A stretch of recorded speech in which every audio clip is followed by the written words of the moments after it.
제가 지난주부터 그리스도인과 돈이라는 주제를 가지고 말씀을 나누고 있습니다. 그래서 특히 지난주는 그리스도인으로서 우리가 무엇을 위해 돈을 버는가라는 제목으로 우리가 그리스도인의 재정 사용에 있어서 가장 우선순위가 무엇인가에 대해서 우리가 함께 나눴습니다. 그러니까 다시 한번 말씀드리면 헌금과 11조라는 개념이 단지 하나님께서 하나님을 이용해서 종교적인 세금을 거두고 뭐 이런 것이 아니라 제가 말씀드렸죠. 예배 공동체를 지켜나가고 그리고 나아가서 일종의 가장 기본적인 사회 보장 제도라고 말씀을 드렸어요. 여러분 교회에서 뭐 헌금을 많이 걷어가지고 뭐 이상한 짓 많이 한다고 해서 욕을 많이 먹었잖아요. 근데 여러분 그거 아세요? 우리나라의 그 국가가 하지 않는 그 이외의 사회복지를 80% 이상이 개신교가 감당하고 있어요. 그러니까 나라도 손을 미치지 못하는 영역들이 있잖아요. 사회복지, 즉 사회 가장 밑바탕인 그 좀 밑바닥이라는 표현 그런데 하여튼 좀 손길이 필요한 분들, 나라가 손이 안 닿는 경우들이 있잖아요. 지금도 무슨 뭐 새 모녀가 갑자기 돌아가 뭐 이런 일들이 있잖아요. 국가도 미치지 못하는 거거든요. 그런 영역이 얼마나 많겠어요. 그런데 여러분 그런 사회복지 80% 이상이 기독교, 그러니까 천주교 포함이 아니라 개신교예요. 개신교가 80% 이상을 감당하고 있어요. 그게 다 어디서 가능할까요? 성도들이 내는 나누는 헌금과 11조. 그 삶을 나누면 열매의 씨앗을 통해서 알게 모르게 여러분 이 사회를 지탱하고 있었다라는. 근데 그게 여러분 그 율법에 나오는 제가 지난주 나눴던. 그러니까 예배 공동체를 우리가 계속해서 세대와 세대에서 지켜가고 그다음에 이 사회에 그늘진 곳들 정말 하나님의 은혜가 하나님의 그 은혜의 선순환이 필요한 곳에 흘려보내는 것을 누가 감당하는 거예요? 하나님이 세우신 공동체가 감당하는 거예요. 그걸 지금도 이어가고 있는 거예요. 그러니까 굉장히 중요한 것이죠. 그래서 하나님이 우리의 첫 열매를 받아가시고 거둬가신다는 의미가 뭐냐면 우선순위를 얘기하는 거예요. 우선순위. 우리의 삶의 재정에 있어서 하나님이 주신 것인데 그래서 우리가 먼저 어떻게 드려야 되냐. 딱 10분의 1. 무슨 수학적인 개념이 아니라 너가 무엇을 위해서 돈을 버는가. 그리고 내가 왜 너에게 복을 줘야 되는가에 대한 그 의미, 그 목적을 깨닫기 위해서 늘 기억하기 위해서 우리가 그것을 드린다라는 것이죠. 그런 의미에서 중요하다라는 것. 무슨 종교적인 의무 또 어떤 무슨 복을 받기 위한 돈 놓고 돈 먹기. 제가 이 표현 자주 썼는데 돈 놓고 돈 먹기가 아니에요. 복의 선순환을 위해. 은혜에 대한 하나님의 은혜에 대한 마땅한 반응으로서 우리가 하나님 앞에 드린다라는 것이죠. 우리가 지난주에 그것을 함께 나눴고요. 여러분 그 돈 다 좋아하시죠? 돈 싫어하는 분 없죠? 돈을 싫어하면 제가 자주 말씀드립니다. 돈을 싫어한다 그러면 이제 교회로 오지 마시고 병원에 가셔야 돼요. 그렇죠? 네, 돈을 싫어하는 사람은 없습니다. 근데 왜 돈을 좋아할까요? 왜 사람들이 돈을 좋아할까요? 필요해서. 좋은 말이죠. 근데 단지 필요하기 때문에 좋아할까요? 여러분 뭐 필요한 거 많잖아요. 여러분 뭐 차가 필요하고 차를 다 좋아하진 않잖아요. 그렇죠? 뭐 집이 필요해서 집을 다 좋아하는 건 아니고 뭐 생필품 필요해도 다 뭐 치약이 필요하다. 나 치약이 너무 필요해 너무 좋아해 뭐 이런 분 없잖아요. 그렇죠? 아침 뭐 치약 볼 때마다 이빨 닦으면 기분이 막 좋아져 그런 거 아니잖아요. 그렇죠? 여러분 왜 돈을 다 좋아할까요? 뭐 여러 가지 이유가 있겠지만 여러분 가장 기본적으로 우리가 왜 인간은 동서고금을 막론하고 돈을 재물을 좋아하냐면 돈은 행복이라는 공식을 너무 당연하게 마땅하게 받아들였기 때문에 그렇죠. 그러니까 돈이라는 것은 내 삶의 행복과 같다라고 여기기 때문에. 근데 더 정확하게 하면 돈은 행복이 아니라 돈이 많은 것이 곧 행복이다. 이 공식이 너무 뚜렷하게 우리의 영혼 안에 중심 안에 있기 때문에 여러분 돈을 좋아하는 거예요. 여러분 제가 그 몇 달 전에 돈과 행복의 관계를 설명한 설교를 한 적이 있어요. 제가 여기서 설명은 안 드리고 성령 충만은 종교용이 아니다 라는 설교예요. 6월 5일 날 했던 설교인데 여러분 참고해 보세요. 유튜브에 다 있습니다. 여러분 그 돈과 행복의 상관관계가 우리가 항상 절대적이라고 생각하는데 연구 결과에 의하면 그것이 절대적이 아니다라고 얘기해요. 그러니까 과학적인 데이터를 통해서 밝혀낸 연구 결과예요. 그냥 뭐 종교적인 내용이 아니라 돈과 행복이 상관계가 있지만 절대적이지 않아요. 한 10% 정도밖에 되지 않아요. 그런 연구 결과가 있다라는 거예요. 여러분, 대부분의 사람들이 착각하고 또 계속해서 반복하는 실수가 뭐냐면 내가 소유하는 양이 행복의 크기를 결정한다는 거예요. 이건 굉장히 중요한 말입니다. 많은 사람들이 계속해서 착각하는 게 이거예요. 오해하는 게 이거예요. 내가 소유하는 건 양이 많을수록 내 행복이 더 커질 거예요. 너무 단순하게 이렇게 생각하고 더 중요한 것은 이렇게 생각하면서 평생을 사는 거예요. 사실 우리의 삶의 많은 문제들이 바로 이 너무나 그냥 당연하게 생각하고 있는, 세상 사람들이 다 그렇게 생각하고 있는, 누구나 태어나고 죽을 때까지 그냥 당연하게 생각하고 있는 소유의 양이 많을수록 우리가 행복할 거야. 이 너무나 당연해 보이는 이 개념을 가지고 평생을 사니까요, 여러분, 우리의 삶의 문제가 평생 반복되는 경우들이 많더라. 그래서 여러분, 중요한 게 뭐냐면 돈을 소유하고 재물을 소유하는 양을 늘리는 것에 우리의 삶을 집중하는 게 아니라 그 이전에 그 소유에 대한, 돈에 대한 중요한 건강한 관점이 필요하다는 거예요. 생각. 소유에 대한 생각. 돈에 대한 개념. 이것이 여러분 정말 우리의 삶의 진짜 행복. 우리가 돈은 행복이라고 얘기했잖아요. 그게 아니라 이것에 대한 생각과 개념이 정말 결정적으로 우리의 삶의 행복을 결정짓는다. 여러분, 마치 칼 있잖아요. 칼을 무엇을 위해서 써야 하는가, 이것을 아는 것과 이 칼에 대한 개념, 이 칼의 유용함에 대한 이 개념을 내가 가지고 있는 게, 여러분, 칼을 진짜 잘 쓰고 칼을 정말 나의 유익을 위해 잘 쓰는 것처럼 칼에 대한 개념이 죄송해요. 칼만 보면 막 누구를 그런 개념을 가지고 있다면 그 칼은요, 그 칼을 통해 다른 사람을 죽이는 게 아니라 나를 죽이는 거죠. 나를 진짜 망가뜨리는 거죠. 마찬가지라는 거예요. 돈이 그와 같다라는 거예요. 재물이 그와 같다는 거예요. 소유가 그와 같다는 것이죠. 나를 정말 살리고 나에게 유익이 되는 소유요 재물일 수 있는 반면에 남도 죽이고 나도 죽이는 그런 흉기도 될 수 있어요. 그러니까 뭐가 중요하다는 거예요? 칼에 대한 개념, 그 생각, 그 쓰임새, 그 목적에 대한 분명한 인식. 이것이 진짜 우리의 삶의 복을 결정한다라는 것이죠. 그래서 여러분, 오늘 말씀은요, 서론이 좀 길었는데 성경이, 하나님의 말씀이 부와 재물에 대해서, 돈에 대해서, 소유에 대해서 어떠한 생각과 관점을 우리에게 일관되게 말씀하고 있는 거예요. 이것을 오늘 여러분과 좀 함께 나누고자 합니다. 그래서 오늘은 약간 좀 설교가 조금 평소랑 조금 분위기가 다를 수도 있어요. 그러니까 성경을 좀 이렇게 하나하나 살펴보면서 그렇게 오늘 좀 말씀을 나눠 보도록 하겠습니다. 먼저 여러분, 성경을 가장 딱 처음 펴면 어떤 이야기가 나옵니까? 창조 이야기가 나오죠. 여러분, 창조 이야기, 하나님께서 6일 동안 이 우주 만물을 창조하시고 마지막 7일째는 쉬셨다, 안식하셨다. 그게 뭐 창조 이야기를 딱 그냥 간단하게 설명하는 거잖아요. 근데 여러분, 창조 이야기를 딱 보시면 눈에 띄는 표현이 있죠. 반복되는 표현이 있죠. 그게 뭐죠? 보시기에 좋았더라. 보기 좋습니다. 창세기 1장 30절 보시면 하나님이 손수 만드신 모든 것을 보시니 보시기에 참 좋았더라.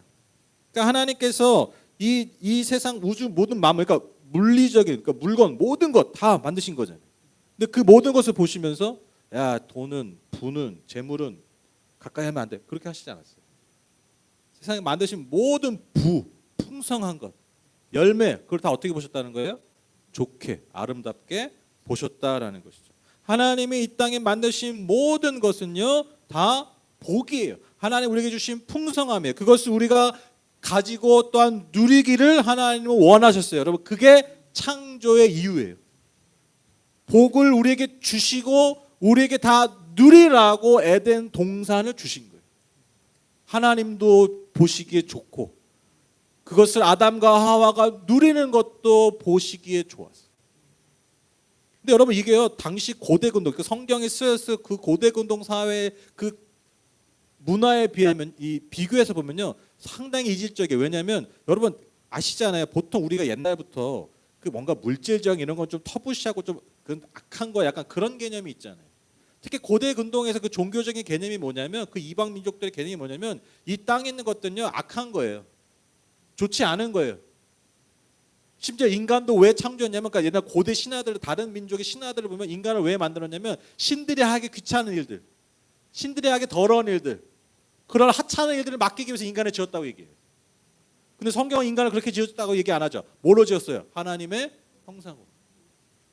그러니까 인간과 인간이 땅을 디디고 사는 이 땅에 있는 모든 것들이 당시 이 유대인들 주변 민족들은 다 악하고 더럽고 지저분하고 그런 거예요. 거룩하지 않은 것들. 근데 하나님은 어떻게 주셨다고? 그렇게 아니라. 우리에게 주신 모든 것들이 다 선하고 아름답고 좋은 것. 그리고 하나님 그래서 그것을 누리기를 원하십니다. 여러분 그래서 족장들 아시죠? 창세기 이후에 나오는 원역사 딱 다음에 나오는 족장 누가 있습니까? 여러분 잘 아시는 아브라함과 이삭과 야곱. 그렇죠? 여러분 이 사람들에게 하나님 주신 복이 뭐예요? 영혼이 잘 되는 복을 주셨습니까? 너희들이 영혼이 잘 될 거야. 나를 잘 따르면 나중에 천국에 갈 거야. 뭐 그런 약속 주셨어요? 그리고 끝났습니까? 아니죠. 무슨 약속 주셨어요? 네, 땅의 약속, 자손의 약속, 축복의 약속 주셨어요. 다 뭡니까? 눈에 보이는 가시적인 복이에요. 무슨 영적인 복 아니에요. 자손, 땅, 그리고 축복. 그러니까 복을 주겠다 했냐. 내가 축복했다. 다 가시적인 복. 여러분 당연히 땅이 뭡니까? 재물이에요, 재물. 옛날에 왜 이렇게 자제들이 많이 났어요? 땅을 굴려야 되니까. 부를 유지하고 늘려야 되니까. 그래서 자녀들이 많이 필요했어요. 요즘은 내가 땅 관리 안 하잖아요. 여러분 우리가 모으면 다 뭐 은행에 관리해주고 자산 관리 다 해주잖아요. 자녀는 많이 낳을 필요가 없어. 많이 안 낳아도 자산 관리가 다 돼요. 내가 잘 이용하면. 다 키워봤자 다 돈만 더 들어. 그렇죠? 나갈수록 돈이 더 들어. 아유, 누구 잘 아시죠? 우리 농사를 해야 되는데. 그러니까 다 가시적인 복이라는 거예요. 그런데 여러분 성경에서 특히 구약에서 강조하는 게 뭡니까? 하나님이 주시는 그 땅을 그 땅에서 그 주신 복에 합당하지 않게 살면 어떻게 되는 거예요? 그 땅에서 떠나가게 만들어요. 그러니까 그 주신 분을 기억하고 그 땅을 주신 분을 기억하고 그 주신 땅에 합당하게 살아야 되는 거예요. 그게 복을 유지하고 복을 더 풍성하게 하는 너무나 당연한 비결이라는 거죠.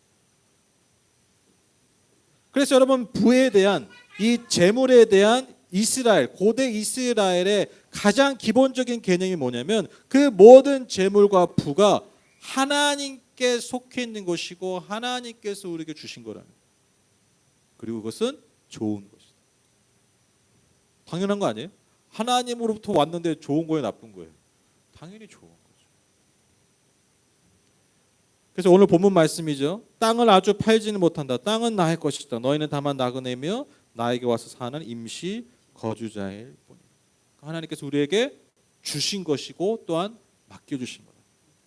그러니까 그 주신 것이 진짜 복이 되기 위해서는요. 그 주신 그 땅에서 즉 그 복을 잘 사용할 수 있는, 잘 갖고 나갈 수 있는 그러한 하나님의 자녀가 되어야 된다라는 것입니다. 창세기의 그런 이야기들을 이제 뒤로 하고 뭐 또 출애굽기의 이야기를 뒤로 하고 여러분 출애굽기 20장부터 여러분 신명기까지 어떠한 주제가 나옵니까? 율법이 나오죠. 율법. 여러분 그 읽기 힘든 통독할 때 제일 읽기 힘든 부분. 그게 이제 출애굽기 20장부터거든요. 신명기까지 율법의 조항들이 많이 나와요. 근데 이 율법의 조항에서 여러분 읽으시면 아시겠지만 부와 재물에 대한 이야기가 굉장히 많아요. 왜 많겠어요? 우리에게 너무 중요하기 때문에 우리에게 너무 밀접하기 때문이죠. 여러분 모세오경 내에서 그러니까 율법 내용에서 여러분 부에 대한 크게 두 가지의 주제가 있어요. 크게 두 가지의 주제. 첫 번째가 뭐냐면 여러분 의외로 여러분 성경은요 사유재산을 인정합니다. 사유재산. 그러니까 우리 거예요. 하나님 주신 거 누구 거라고요? 여러분 거예요. 우리 거예요. 여러분 10계명의 제8계명 아세요? 제8계명. 알면 네, 대박. 막 지금 막 뒤지는 소리가 납니다. 막 책 넘겨 앞에 성경 앞에 막 그렇죠? 8계명. 여러분 찾기 전에 제가 대답할 거예요. 네. 제 대답을 도둑질하지 마세요. 제8계명 도둑질하지 말라. 도둑질하지 말라. 여러분 도둑질이 가능하려면 전제돼야 되는 게 있어요. 그게 뭐예요? 그게 사유재산이에요. 그렇죠? 그러니까 우리는 막 성경하면 뭐 하나님 뭐냐 막 다 공용재산 막 이렇게 생각 막연하게 그렇게 생각할 수 있는데 여러분 성경은요 시작부터 철저하게 뭘 얘기하냐면 사유재산을 얘기해요. 그러니까 도둑질하지 말라는 것은 네게 있고 내게 있다라는 거예요. 이게 너무 당연한 거죠.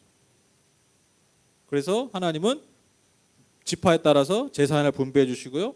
또 각자의 삶의 소출을 그 열매들을 약속하시죠.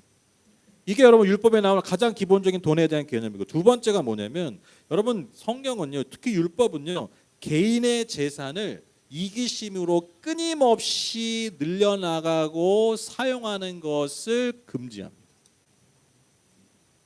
이게 굉장히 중요해요. 개인의 재산 하나님이 주신 거지만 다 네 거야. 내가 너한테 주는 거야라고 얘기하시지만 계속해서 율법을 통해서 강조하는 게 뭐냐면 그것을 끊임없이 무한대로 증식하는 것과 또한 그 증식된 그 복을 하나님 주신 것을 계속해서 나를 위해서 우리만을 위해서 사용하는 것을 금하세요. 그리고 단지 내가 그렇게 하지 마라고 얘기만 하시는 게 아니라 그렇게 할 수 없도록 시스템을 제정해 주세요. 여러분 잘 아시는 게 뭡니까? 그래서 이자를 금지하죠. 여러분 구약의 신명기에 보면 23절 19절에 보면요. 이자를 금지해요. 그러니까 이자를 주고 돈을 빌려주지 말라고 그래요. 그러니까 이게 왜 그러냐면 여러분 아시죠? 옛날부터 지금까지 항상 특히 가난한 사람들의 삶을 정말 나락으로 떨어뜨리는 게 뭐예요? 그게 이자예요. 물론 뭐 도덕적 해이 때문에 뭐 돈을 막 빌린다. 물론 그런 사람들이 있지만 근데 여러분 사실요 돌아보면요. 그런 사람들보다 진짜 단돈 몇 푼이 없어서 사채를 쓰거나 빚을 져서 더 나락으로 떨어진 사람이 비교할 수 없이 많아요. 우리나라뿐만 아니라 고대 사회부터 계속해서 반복되는 일이고요. 그래서 여러분 사회적으로 정말 그런 실험을 했었잖아요. 그런 기업도 있었어요. 가난한 사람들한테 돈을 그냥 빌려주는 거예요. 담보 없이. 근데 여러분 95% 이상이 상환을 해요. 그리고 그들의 삶이 달라져요. 그거 당연한 거 아니에요? 아니 내 삶이 어려운데 이 상황을 극복하고 싶은데 여러분 몇 푼 빌려가지고 여러분 그냥 막 쓰겠어요? 그렇지 않아요. 대부분의 사람들이 그렇게 살지 않는다. 근데 우리 막연하게 가난한 사람들한테 돈 막 빌려주면 안 돼. 이게 가진 자들의 개념이에요. 그러니까 여러분 고대부터 그러면 어떤 사람이 돈을 번 거예요? 가난한 사람들한테 높은 이자로 돈을 빌려준 사람들이 옛날부터 지금까지 돈을 벌어요. 그러니까 하나님 그걸 막으신. 그러니까 단지 율법적으로 이자 붙으면 안 돼. 그러니까 지금 뭐 이것대로 하면 우리 통장에 돈 넣으면 안 되죠. 다 집에 금고 써야 돼요. 뭐 저기 주식도 하면 안 돼. 그런 게 아니라는 거예요. 당시부터 지금까지 심지어 지금까지 너무나 많은 고이자의 고대 높은 이자 때문에 비참한 삶을 살 수밖에 없는 그 가난한 사람들을 구제하기 위해서 이자를 금지해요. 또 여러분 안식년, 희년 아시죠? 안식년 7년마다 오는 거. 그리고 희년 50년마다 오는 거. 그걸 통해서 뭘 합니까? 대표적인 게 뭐예요? 노예를 해방하죠. 왜 노예가 되느냐? 아까 말한 것처럼 그렇게 돈을 빌려가지고 못 갚아서 노예가 되는 거예요. 근데 그 노예가 되지 않게 하고 또 어떻게 해요? 빼앗긴 땅을 돌려주죠. 이것만 설교에다 한 2주 해야 돼요. 2, 3주 해야 돼요. 너무너무 중요한 개념이에요. 레위기 25장에 있는. 이 희년과 이 안식년에 이거 너무너무 중요해요. 제가 한번 진짜 나중에 한번 꼭 너무너무 중요한 개념이에요. 자세히 설명 못하고. 그러니까 여러분 이게 왜 중요합니까? 안식년과 희년을 통해서 뭐가 이루어지는 거예요? 먼저 가진 사람에게는 어떻게 돼요? 노예를 가지고 있다가 땅을 가지고 있다 어떻게 돼요? 노예를 풀어줘야 되고 땅을 돌려줘야 되죠. 그러니까 어떻게 돼요? 쌓았던 부가 다시 분배돼요. 그러니까 내가 지금까지 100만 원 있었으면 희년이 되면 어떻게 되는 거예요? 다시 한 60만 원, 70만 원 되는 거예요. 기분 나쁘죠? 근데 이게 우리를 진짜 살리는 거라. 사회를 살리는 거예요. 그 40만 원이 없어도 그 사람은 여전히 부자예요.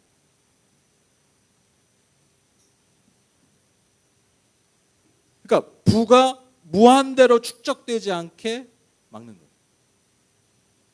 또 노예가 해방되고 땅을 돌려받아요. 그러면 가난한 사람들에게 뭐예요? 어떤 이익이 있어요? 가난이 대물림 되지 않아요.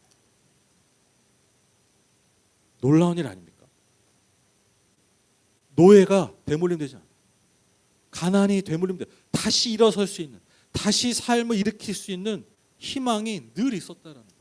여러분 한번 생각해 보세요. 이런 사회적 시스템이 계속 돌아간다고 생각해 보세요. 여러분 그 사회가 단지 가난한 사람이 회복되는 그 수준에만 머는 게 아니라 모두가 다 잘 살 수 있다라는 거예요. 이게 중요한 거예요. 모두가 다 잘. 내가 무한대로 돈을 벌 수 있고 무한대로 내 재산을 쌓을 수 있다라는 게 여러분 우리의 삶을 행복하게 하는 게 아니라는 거예요.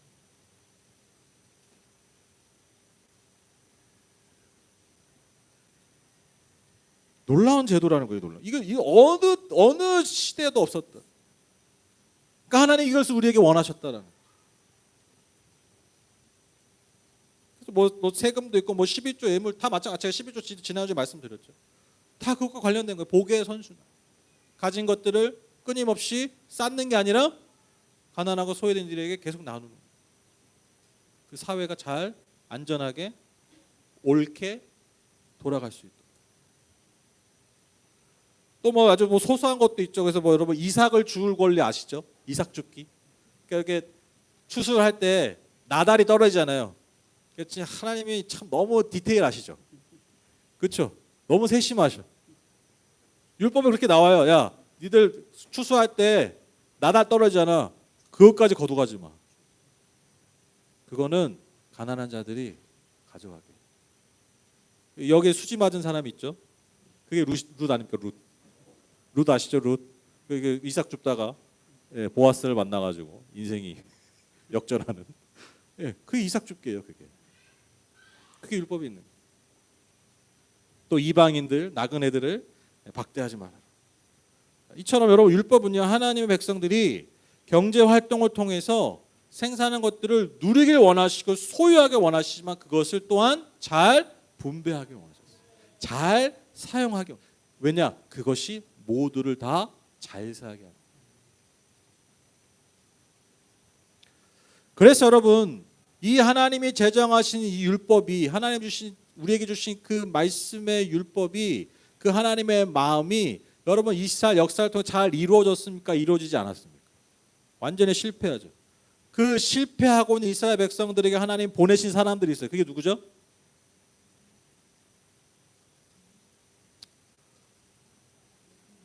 예수님 전에 예언자들. 네, 여러분 다 아시잖아요. 다 아시는데 대답 안. 우리나라 무료잖아요, 그렇죠? 다 알고 있어. 다 알고 있는데 그냥 대답을 안 할 뿐이죠, 그렇죠? 예언자들 보내시잖아요. 너희들이 어떠한 죄를 짓고 있고, 그래서 왜 너희들이 심판받을 수밖에 없는지. 그게 여러분 예언서의 내용. 근데 여러분 예언서의 그 내용 중에서도 여러분 부와 재물에 관한 내용들이 많습니다. 근데 그 내용이 대부분 무엇이냐면 너희들이 지금 벌이고 있는 경제적 불의, 너희들이 얼마나 하나님의 뜻과 마음을 떠나서 부와 재물을 사용하고 있는가, 그것을 축적하고 있는가를 계속해서 관심 있게 지적하고 있는 게 예언서의 내용. 여러분 특별히 예언서에서 예언자들이 강조하는 게 뭐냐면, 지적하는 게 뭐냐면 부가 재물이 너무 특정인에게 편중되어 있다는 거예요. 특정인에게 편중되다 보니까 여러분 반면에 어떤 일이 벌어지는 거죠? 가난한 사람들이 더 많아지는 거예요. 그 가난이 더 극심해지는 거예요. 여러분 그런 일들이 이스라엘 사회 안에서 계속해서 벌어져. 예언자들이 그거죠. 계속해서.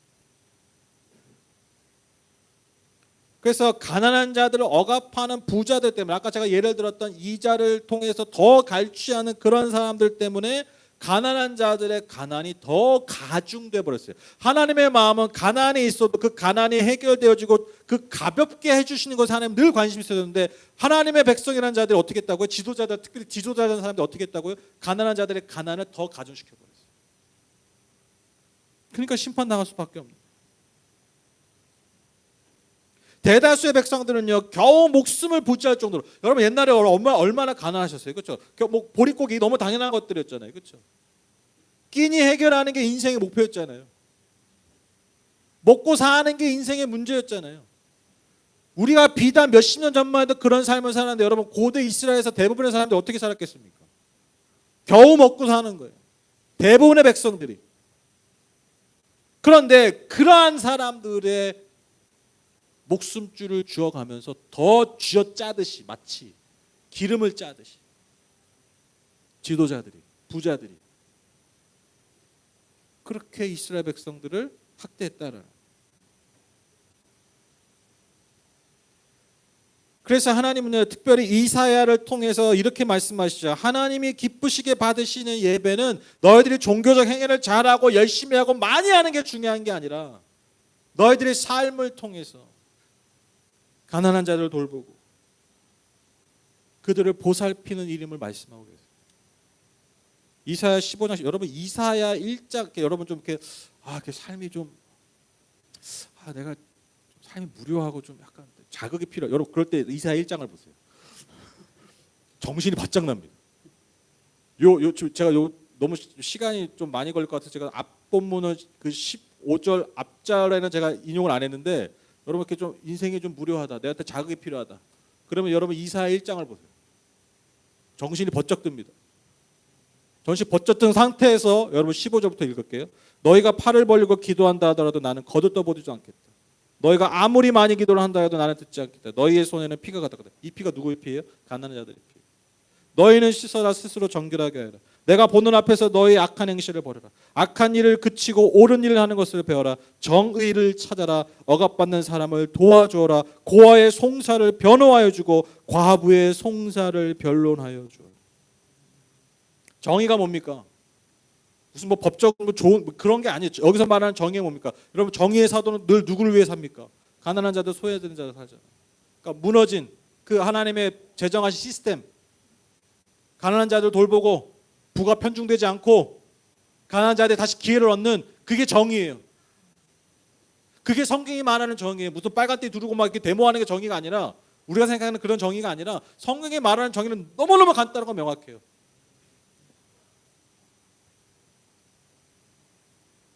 그러니까 뭐예요? 너희들이 아무리 예배를 기똥차게 잘 드려도, 많이 드려도, 잘 드려도, 자주 드려도 너희들 손에 피가 있다면 하나도 없지 않아요.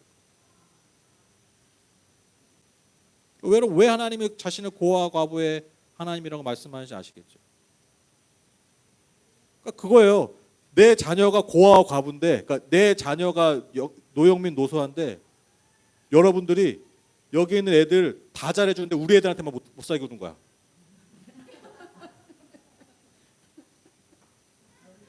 막 저기 누구야? 아인이 막, 유성이, 시원이 막, 저기 막 인사 받아. 아유 이쁘네. 아이고 왔어 이랬는데 영민이 사가 인사하면 인사도 안 받아. 괜히 막 꾸중하고, 뭐, 너는 왜 그렇게? 그 제가 어떻게 써요? 어떻게 하겠어요 제가 여러분한테? 뒤집어 엎겠죠. 지금 하나님 그 마음이에요.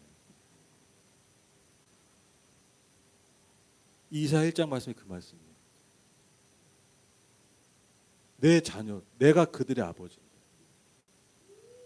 너희들이 걔네만 괴롭힌다. 그리고 예배당에 나와서 나한테 뭘 구해?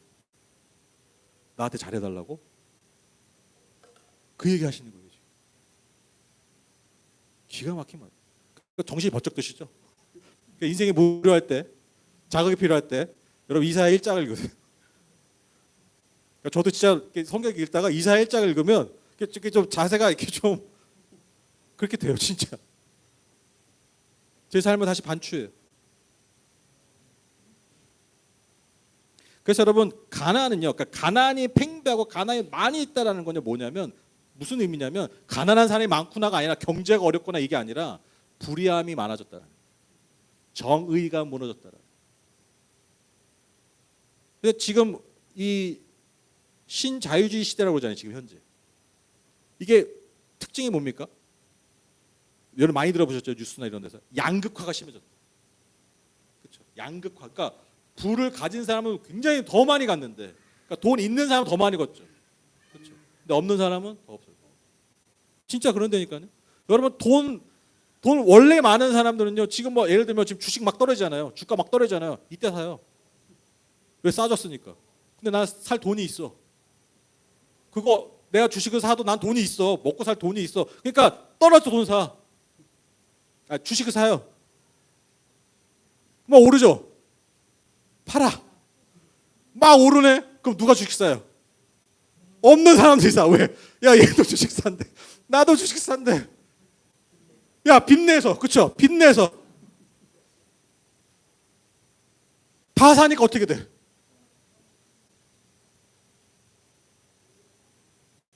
이게 지금 돌아가는 시스템이에요.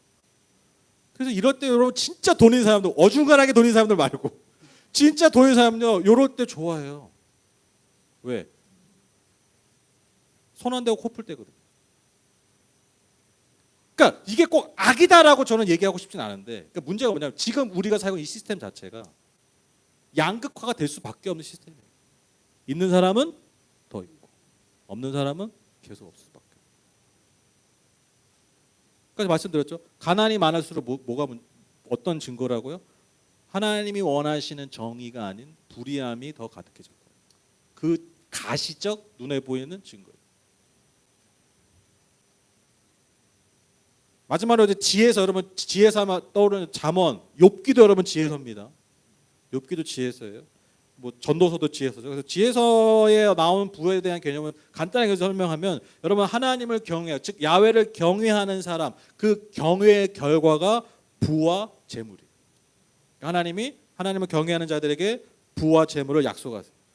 잠언 22장 4절 말씀입니다. 겸손과 야훼를 경외함의 보상은 재물과 영광과 생명이니다.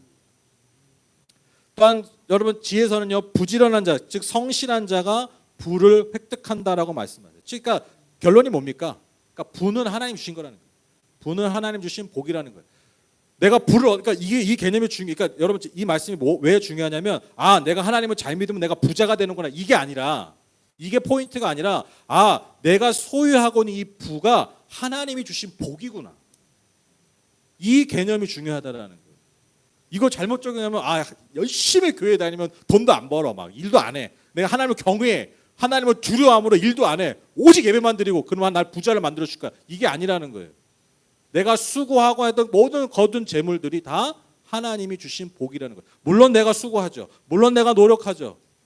그러나 하나님이 주시지 않으면 얻을 수 없는. 너무 당연한 거 아니잖아요. 그렇죠? 제가 얼마 전에 제가 아시죠? 제가 100분의 1의 사람이잖아요. 100명 중에 200명 중에 한 명은 나올까 말까 그 이상한 혈관을 가지고 있었던 사람이잖아요. 2박 3일이면 수술하고 나올 거를 제가 거의 열흘을, 그것도 열흘 만에 한 게 진짜 기적이에요. 제가 말씀드렸죠. 그때 한번. 아니 2박 3일 들어가서 너무 당연하게 나올 수 있는 건데 여러분 못 나와요. 그때 제가 뭘 할 수 있겠어요? 아무것도 할 수 없어요. 저는 2박 3일 금방 가서 나와가지고 제 삶을 똑같이 살 줄 알았다니까요. 그 3일째 되는 날 같은 방에 있었던 그 식구들이 있어요. 같이 수술을 받은. 다 사복 입고 퇴원할 때, 집에 갈 때 저는 그날 아침에 다시 수술대로 올라갔어요. 그 기분 아세요? 나와 같이 입수한 분들은 집에 갔는데 나는 그날 다시 수술대 위로 올라갈 그 기분 아세요? 제가 거기서 뭘 깨닫겠어요? 무슨 생각하겠어요? 너무너무 인간은 무기력해요. 단 1초 앞도 내 운명을 알 수가 없어요. 그러니까 내가 지금 너무 당연하게 하고 있는 이 호흡, 여러분이 오늘 예배를 드리시면서 지금 수도 없이 했던 그 호흡, 내 생명을 유지하고 있는 그 호흡이, 그 한 번의 호흡이 여러분 내가 할 수 있다고 하는 게 아니에요. 하물며 내가 거두는 수많은 열매들이 그 호흡을 바탕으로 한 내 삶을 통해 거두는 열매인데, 그게 나로부터 오는 게 아니라는 거예요. 하나님이 우리의 호흡을 가져가시면 여러분 우리는 어떤 일도 할 수 없어요. 그걸 기억하라라는 거예요. 그게 뭐예요? 그게 하나님을 경외하는 거고, 그게 지혜라는 거지. 삶의 지혜. 잠언은 그걸 강조하고 있어요. 그리고 마지막으로 여러분, 잠언에서 부에 대해서, 재물에 대해서 아주 독특한 개념이 있는데, 그게 뭐냐면 잠언 30장 8절 9절입니다. 우리 이건 같이 한번 읽어보겠습니다. 같이 읽겠습니다. 시작. 허위와 거짓말을 저에게서 멀리하여 주시고 저를 가난하게도 부허하게도 하지 마시고 오직 저에게 필요한 양심만을 주십시오. 제가 배가 불러서 주님을 부인하면서 주가 누구냐고 말하지 않게 하시고 제가 가난해서 도둑질을 하거나 하나님의 이름을 욕되게 하거나 하지 않도록 하여 주십시오. 이 말씀 그렇게 은혜롭진 않습니다. 그렇죠? 사람이 이렇게 의욕이 없어. 제가 어릴 때 저희 아버지가 저한테 이제 성경 읽는 거를 강요하셨거든요. 그래서 성경을 읽는데, 근데 그게 나름 저한테 좀 습관이 돼가지고 나중에는 성경을 읽는데, 특히 이제 그 또 뭐 배운 게 도둑질이라고, 특히 이제 공부할 때, 시험 기간 때, 시험 공부하기 전에 잠언을 읽었어요. 왜? 잠언 뭔가 지혜에 관련돼. 내가 잠언을 읽으면 시험을 잘 볼 것 같은 거야. 그래가지고 오늘이 며칠이죠? 28일이죠. 잠언이 31장까지 있어요. 그래서 오늘 28일이래. 그러면 28장 읽었어요. 그 시험 기간 때 공부하기 전에 딱 읽어. 딱 읽고 자. 그게 잠이 와. 공부 잘 못했어요. 근데 제가 잠언을 진짜 수없이 읽었거든요. 수없이 잠언을 읽었는데 제 기억에 가장 인상 깊은 말씀이 이 말씀. 모르겠어요. 저는 이 말씀이 어릴 때부터 그렇게 마음에 와닿았어요. 근데 특히 더 이 말씀이 더 왜 와닿았냐면 뭔가 이질적이었어요. 왜 이질적이었느냐? 교회 가도 이런 말씀을 들어본 적이 없어요. 제가 교회 다닐 때 느낌이 뭐냐면 하나님 더 주세요. 더 넘치게 충만하게 늘 이런 것만 구해. 성령 충만, 복에 복을 더하사.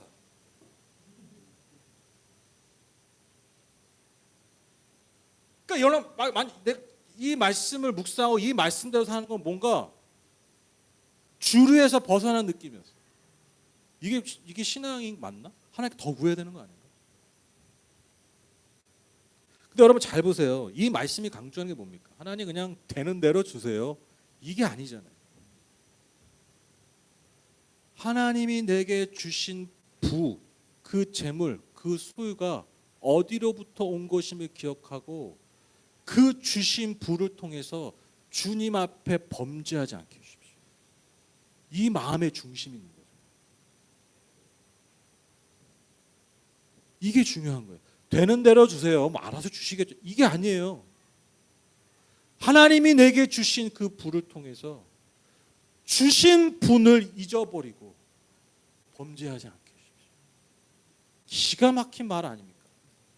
기가 막힌 마음의 중심 아닙니까?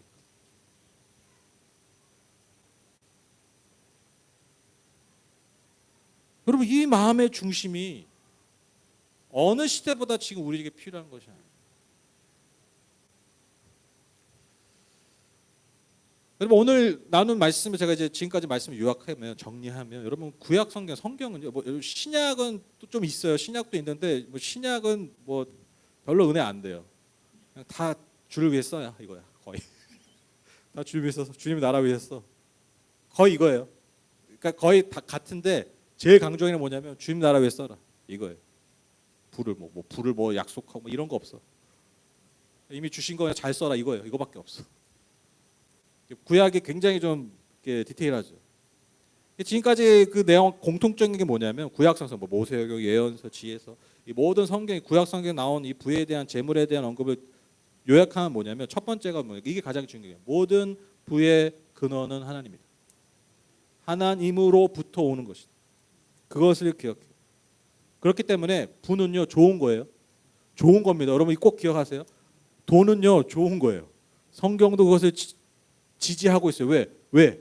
다른 게 아니라 우리가 좋아서가 아니라 하나님이 주셨기 때문에. 이게 중요합니다. 하나님이 주셨기 때문에 좋은 거예요.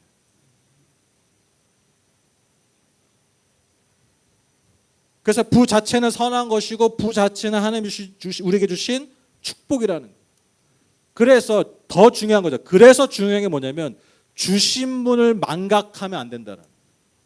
즉 주셨기 때문에 주신 분의 주신 뭐가 있는 거예요?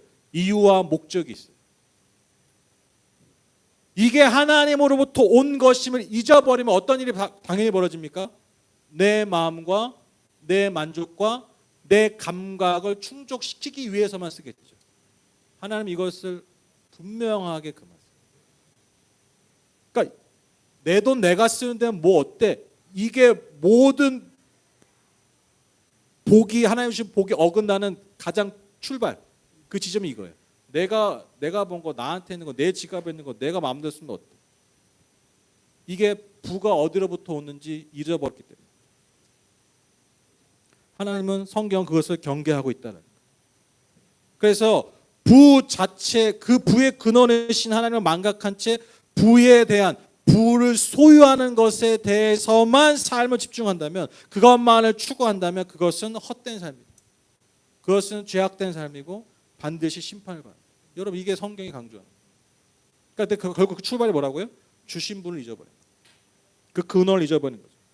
그리고 마지막 세 번째로 성경이 뭘 강조하고 있냐? 여러분 제가 계속 말씀드렸죠. 부를 가진 자, 재물을 소유한 자는요. 그에 따르는 사회적인 책임이 있다. 책임이 있다. 하나님 우리에게 주신 그 부를 주신 이유와 목적이 있기 때문에. 그래서 특별히 가난한 자들, 우리가 돌봐야 될 자들에 대한 사회적 책임이 부를 주신, 부를 소유한 자들에게 있는 마땅한 책임이라는 거죠. 그래서 오늘 설교 제목이 이것입니다. 주신 복, 맡겨진 복. 주신 거예요, 여러분. 그러니까 이 말이 주셨잖아요. 기뻐하세요. 좋아하셔도 돼요. 누리셔도 된다라는 거예요. 더 많이 버세요. 더 많이 벌기 위해서 여러분 더 많은 복을 하나님 주신 복이잖아요. 더 복을 얻기 위해서 여러분 더 수고해도 돼요. 뭘 기억하라는 거예요? 그게 맡겨진 복.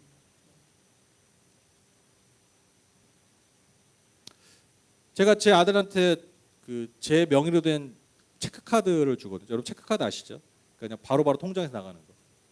왜냐하면 이제 학교 오고 갈 때 전철을 타야 되고 또 이제 휴게소에 들러요. 중간에 머니까 학교 가는 때가. 이제 중간에 내려서 휴게소에서 뭐 간식을 먹거나 이렇게 뭐 음식을 먹을 수가 있어요. 그렇게 하라고 제 명의로 체크카드를 줘요. 근데 이제 매주 제가 이제 통장을 확인하죠. 왜 확인하겠습니까? 이것이 엄한데 쓰지 않았나. 근데 딱 뭐 그밖에 없어요. 차비랑 휴게소 결제한 거. 근데 이제 뭐 가격대를 딱 보면 뭘 먹었는지 딱 대충 감이 와요. 아 이거 뭐 편의점에서 뭐 사 먹겠구나. 액수가 뭐 그렇게 크지 않으니까. 근데 아마 다 막 그러실 거예요. 그게 돈이 통장에 이렇게 빠져나간 게 보이잖아요. 뭐 어디서 몇천 원 이렇게 결제된 게 그 결제된 게 딱 보는데 그거 아세요? 기분이 좋아요. 왜냐하면 우리 애가 배고픈데 아빠가 준 카드로 이렇게 뭐 사 먹었다는 생각하면은 괜히 기분이 좋아요. 내가 사 먹는 것보다 기분이 좋아. 먹었겠구나 배고픈데. 이게 참 희한한 거죠. 여러분 통장 정리하는데 출금 보면서 기분 좋은 사람이 있습니까? 출금이 뜨는데 기분이 좋아요? 안 좋죠. 내 통장에서 자꾸 돈이 빠져나가는데 기분이 좋을 리가 없죠. 근데 희한하게 그 부분만 기분이 좋다. 근데 제가 한번 그런 상상을 해봤어요. 우리 아이가 그렇게 했다는 게 아니라 상상을 해봤어요. 그게 뭐냐면 어느 날 보니까 평소보다 돈이 많이 나간 거예요. 이 정도로 쓸 게 아닌데? 근데 와서 이제 물어보는 거죠. 너 왜 이렇게 돈을 많이 썼냐? 근데 제 아이가 그러는 거죠. 그랬다는 게 아니라 상상하는 거예요. 아니 친구 중에 좀 힘들어하는 친구가 있어가지고 내가 뭐 좀 힘내라고 뭐 좀 맛있는 거 사줬어. 지하철 가는데 뭔가 노숙하고 있는 분이 계셔가지고 내가 마음이 안 좋아서 내가 가까운 편의점에서 빵이랑 우유 사가지고 김밥이랑 사서 드시라고 말은 못하고 그냥 살짝 놓고 왔어. 그래서 좀 돈이 많이 나갔어.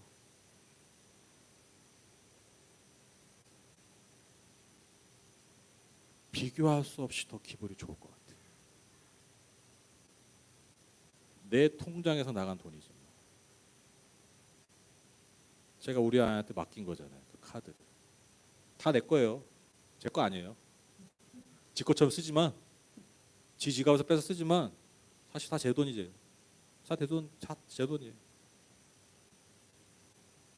제 아이가 제 아이 먹는 것, 맛있는 거 사 먹는 것도 너무 기분이 좋아요. 왜? 내가 준 거야. 내 자녀니까. 근데 내 자녀가 더 배고픈 사람, 내 주변에 힘든 사람을 보고 그냥 지나치지 않고 그걸 나눴다고 생각하면요. 너무너무너무너무 더 기분이 좋을 것 같아요. 눈물이 날 정도로 좋을 것 같아요. 이놈의 새끼 잘 키웠다라고 생각할 것 같아요. 앞으로 더 믿고 카드를 맡길 것 같아요. 저는 오늘 말씀 마무리하면서 준비하면서 이 생각이 났어요. 이 상상을 해봤어요. 하나님의 마음이 그와 비슷하시지 않을까. 하나님 우리에게 부르주실 때 딱 이 마음이시지 않을까. 누려라, 먹어라, 즐겨라. 그걸 보는 게 나의 기쁨이다. 그런데 같이 누릴래? 내 손이 닿지 않는 곳에 너가 대신 손을 내밀어 줄래? 그럼 더 기쁠 것 같아. 더 기쁠 것 같아. 그게 하나님 마음 아니실까요? 이 마음을 품는. 그래서 정말 복이 무엇인지, 하나님 우리에게 주신 복이 무엇인지, 진짜 복된 삶이 무엇인지, 그래서 정말 행복한 삶이 무엇인지, 진짜 행복한 삶이 무엇인지. 진짜 내가 돈을 버는 게 너무 행복해. 그렇게 고백할 수 있어요. 우리 하늘법교회 모든 성도입니다. 이 교회 되기를 간절히 소망합니다.